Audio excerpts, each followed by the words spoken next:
Utie oha extra ponkno. Needs FM. Right, guy, that's more about Needs FM. So, good morning to you. Now, Bibia Bakodia. Everything is fine. Thank you. Okay. All right. So, we understand that the former president, Mahama, paid a visit to your house to see how things were when the rains entered your house. First of all, how have you been able to salvage the situation, the flooding of your home? First of all, let me send my condolences to the bereaved family who lost their family members in 2015. Today marks 3rd June. If you remember the 3rd June disaster that took away many Ghanaians and more than 150 people lost their lives. So I send my condolences to the bereaved families. Yes, it's in June. We are in June again. Mm-hmm. The rains have started. Yesterday, the former president and the leadership of the MDC paid myself and my family a visit, and the communities around me, as Hacho, to actually assess the damage and to sympathize with us and to find out how we're doing. So they were here in my house at 3 o'clock. Okay. And tried to visit myself and my family. We showed them the level of the damage, the cars that were submerged, and they have repaired, almost all of them have been repaired now. Okay. Been brought back to the house.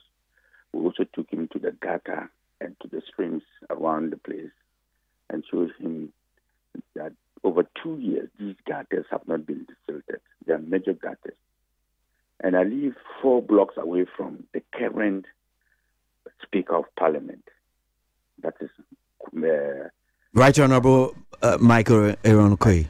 Yes, I live right in front. We live very close. Okay. And the water from this area, this house, there's a big gutter behind his house, flows right in front of mine. So if we have a speaker in the community and yet all the gutters in the community have not been desilted, then I'm afraid for the rest of the Ghanaians who do not have important personalities in their communities. Because there's a responsibility for government to take. It's the responsibility for government to know that you don't wait until when it's rainy season before you start desilting gutters. I personally, 2 months ago, called the president, the current president, and told him, look, the rains have started. Get a team to start desilting the gutters before it becomes worse. You placed a personal call to the president. A personal call to the president himself. What was the response? And he said that, he was on it. I mean, sometimes as responsible citizens, we're supposed to contribute our quota one way or the other in managing the affairs of this country. It doesn't mean because he's the president, he can see everything. So when we see things, it is our duty to draw his attention and say, Mr. President, if you have forgotten, we're getting to the rainy season. Now, what about those who are listening who will be or asking that, okay, so why would you place a call to the president? I mean, the assemblies and those who are in charge, why didn't you call them as well?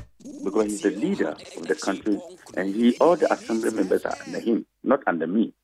I can't call every assemblyman and give orders. But if I remind the president, it is his duty to make a call. And one call is enough for everybody to do that. Even before the flood came to affected my home, a week before, I sent him another text again to remind him. And I called the chief of staff and I told her that get the assembly working and then declare for the next 4 weeks, every Saturday from 6 a.m. to 10 or 11 a.m. For cleaning of community cleaning gutters themselves, the ones in front of their homes. That is our responsibility. But the major ones is the responsibility of... And has the community been doing this? If the president hasn't given an order, can the community do that? No, I'm saying that has the community been cleaning their gutters? I mean, no, not at all. Why must it take the president to tell the community to clean their gutters? Because, like I said, sometimes we lack the education. And when we lack the education and leadership skill, it is the duty and the responsibility of the head of the nation to remind his people and to tell them and to give orders for it to be done. That is leadership. You are a head. You are a leader of a political party. You vying to lead the country. Couldn't you have taken it upon yourself to mobilize the people to clean their gutters?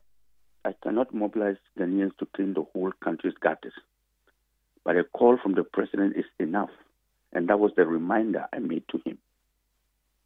Are you with me? I'm here. It is my responsibility as a good citizen and an aspiring president to think before even the president.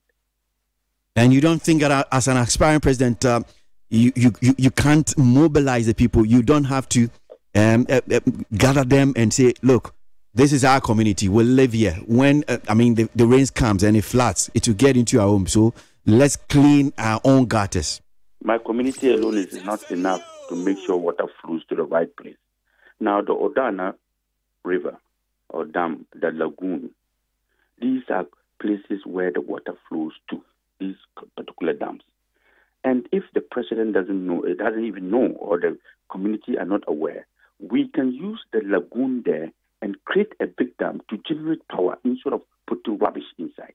So that water flowing from all the communities will now go there and serve as a source of energy. This is another policy I'm giving them.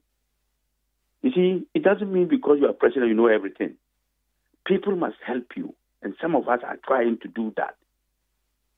It's not because he's president, I should just say because he's president, I should criticize him every time. But because he's president, I should be contributing to the building of our nation. That is my responsibility. Even though I'll be contesting him whether he's there or not in 2020, but it is also my responsibility, whoever sits on that seat, for us to contribute to build our country. This country belongs to us. I have also given a policy alternative to these rubbers and plastic bottles that we have. Look around the whole country. You see people throwing away rubber containers, empty bottle containers all over the country. So I proposed that when the media were here yesterday, I told them they should send this message to the president, if he's listening, that we should put a fee on plastic bottles, so that when you are buying a bottle of water, and the bottle of water is 1 Ghana cedis, there should be a fine on the bottle, which makes it 30 pesos or 40 pesos, so that you pay 60 pesos for the water, and then 40 pesos is for the bottle. So that when you finish drinking the water, you go back and give the bottle and get 40 pesos. If you throw it away, somebody will pick it and go and get 40 pesos. I think in that way, we will be able to eradicate the throwing of these bottles everywhere in the city, thereby choking gutters and making this country untidy. The president is talking about 1 district, 1 factory. What about a recycling plant that can take all these bottles? These are the things we need. We're not looking at factories you go and build and you don't even have raw materials to feed them. But this one, the raw materials are readily available every minute. So why don't you do that kind of factory? You do what you need, not what you promise. You make promises that is not necessary. Are you with me? I'm here. You promised Ghana the cleaner city. Tell me whether this sanitation minister that we have is up to date. Look around yourself. Tell me one community that you can go there and vow and say it is the cleanest community in Ghana, not to talk of Accra. Just one community in Accra. I'm not talking about the city itself. I am even talking about where the president himself lives. Go there and check and see whether it's clean. You cannot promise people what you don't have. If you promise people, do it. Go to the ministry, see whether it's clean. Go to the seat of government, Flagstaff House, and look around the walls and see whether it is clean. So when you say you want to make a city clean, first of all, start with your home. So let us take our leaders, let tax them to be responsible. We cannot just allow them because it's my party and something is going wrong, then I keep quiet. If my dad is wrong, my dad is wrong. It's a suggestion that I think you are wrong. Father, I think in this place, I humbly say it's not the right thing to do. We can do this and do that, and it will move on. That is why your children must be better than you. You don't give birth to kids and you are better than the kids. Then you have failed as a father. Well, And since this flood got into you, the waters got into your homes, have you had call from maybe the president? Has he called to maybe sympathize or anything of that sort? What happened was that I saw a group of NADMO men who walked into my house the next day that happened, that they came to assess the damage and to see what they can do. They proposed to me that they were coming to help and that they had machines, but they don't have logistics to fuel the machines to come and do the job. So I tasked the people in the community to contribute for us to do that. The community gave 500 Ghana. The whole community gave 500. I didn't even touch the money. Then I gave 2,500 Ghana to the NADMO people to come and to use it for the fueling to come and. As we speak, you can go and confirm from NADMO. Up to now, they haven't come, but they're taking the money. And the gutters, has the gutters being desilted? No, that's what I'm saying. As we speak now, NADMO took the money and nobody has come to desil the gutters. They took the 2,500 from you? From me. And they've not done anything? Nobody has even. So yesterday, I was forced to go and get my own graders. And if you come to my community now, the graders have been packed, just waiting for the engineer to come and start doing. NADMO has taken the money, and I have a letter with them. Go to the NADMO. Who did you give the money to? Which NADMO official did you take? Their headquarters. Their headquarters department. They sent a team. Go there. I've written the letter to them, and they came. I gave them money, 2,500 Ghana to fuel. They're telling me that, the machines have gone here today.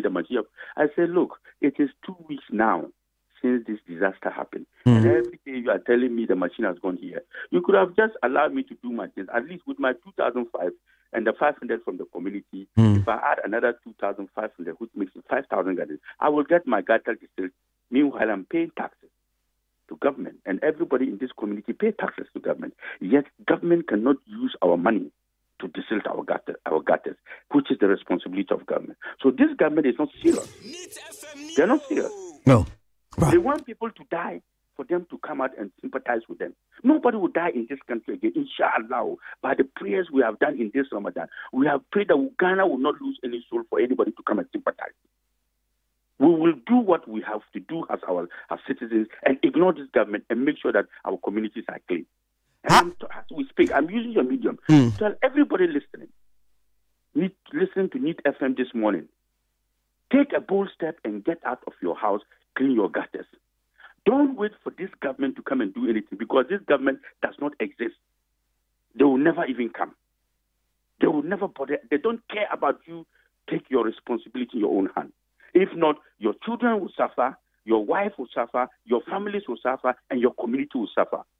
I am appealing to everyone listening to me, whether you are a Ghanaian, you are not a Ghanaian, once you are living in this country, please, please, and please, clean your own gutters. Well, so let's get on. I just want to wrap up with you, but when you started with saying something to those victims who suffered during the June 3 disaster, 4 years down the line, I mean, some of the victims are still nursing their wounds, and we spoke to one of them who is still at the 37 military hospital. 4 years, he's still trying to undergo, some surgery and all that. Do you think we've learned something? I mean, as citizens and as people of this country, we've learned something from that disaster that happened June 3. I don't think we've learned anything. I don't think we have learned anything as a nation. That's first. As a government, we haven't learned anything. As people, we equally have forgotten it. You don't know how Ghanaians behave. Something happens, it's only being discussed within the first 1 week. And after that 1 week, government forgets it and move on to the next story.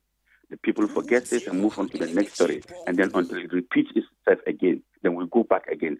We are not serious. That's what I said. We don't have plans. We don't have good leaders. We don't have good people in this country who are willing to manage. And the good ones who are willing to manage this country don't have the power. And those who have the power have no brains. That's it. Well, leave it here. Thank you very much, Mr. Ayaga. We appreciate your time. Right, that's Hassan. Needs FM.